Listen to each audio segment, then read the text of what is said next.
Welcome back to Takeout. Starting tomorrow, Bill and Hillary Clinton will testify behind closed doors before the House Oversight Committee. They'll do this near their home in Chappaqua, New York.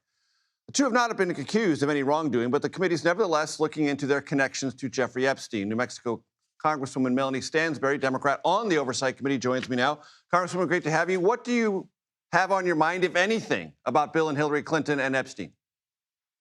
Yeah. Well, I was one of a small number of Democrats to vote in committee to hold them in contempt. And I want to make clear it's not because of wrongdoing that we've seen in the files, but because they failed to appear for their deposition and then argued that you could not depose and subpoena a former president of the United States.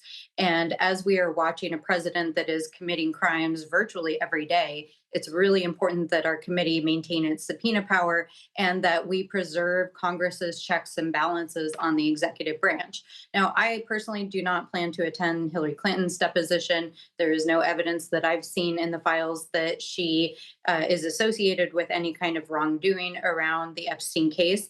But certainly, we've seen materials in the Epstein files that essentially show that Bill Clinton was still maintaining a friendship or at least a business association with Jeffrey Epstein, and that there were girls who were accusers of Jeffrey Epstein's present during, for example, Bill Clinton's trip with Epstein to Africa with Kevin Spacey. And so we have some hard questions for the former president. I had Annie Farmer on this program earlier this week, and I asked her about Les Wexner's deposition.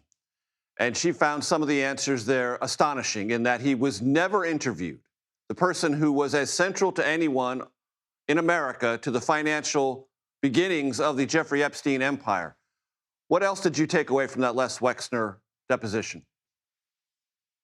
Well, I believe that Mr. Wexner perjured himself because I went back to the unredacted files on Monday to look at the U.S. Department of Justice's case that they were bringing in 2019. And there is clear correspondence in DOJ's files that says that not only was he being investigated as a co-conspirator, he was subpoenaed and asked to be deposed. So whether or not he personally participated or his lawyers, it's very clear that they interviewed him.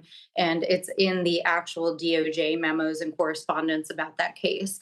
But with respect to his role, it's very clear there would be no Jeffrey Epstein without Les Wexner. He was the man who financed essentially Epstein's billionaire lifestyle, whether that is his homes, his flights, his access to capital, and ultimately what made Epstein wealthy enough to be able to move in the circles that he did.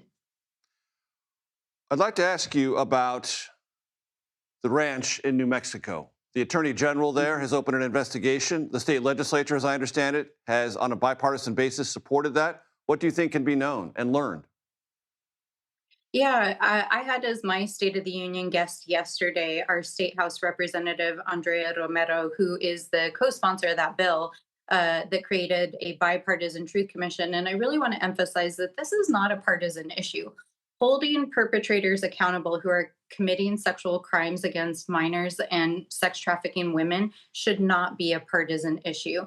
And in New Mexico, we are leading the way. We are the only state in the country to open a truth commission, and we are reopening an investigation that New Mexico had already undertaken into very serious crimes that included both sex trafficking of women and minors into New Mexico to Zorro Ranch. But there's also allegations in the files that became unsealed because of the work Congress is doing that show that there may have been a double homicide of two women who may have been buried at the property. And so that's why the AG has reopened an criminal investigation into the property. But I also want to emphasize that we need the Department of Justice at the federal level to do its job. You know, people are asking Congress, why haven't you prosecuted? Why have you not turned the Epstein files into Epstein trials? That's because the job of doing so is the job of the U.S. Department of Justice. And as we've seen, they've obstructed this investigation for decades. And certainly during the current administration, they're failing to comply with the Epstein Files Transparency Act. They're refusing to release files. And now they're covering up files that implicate the president in a potential crime. Let me pick up on that last point because there's been reporting this week that there is a certain segment of the files in which there are allegations of abuse of Donald Trump, of a victim that did not appear. Have you reached a conclusion about the validity of those accusations or why they did not appear alongside others that seem to have been similarly placed in the release of documents from the Justice Department?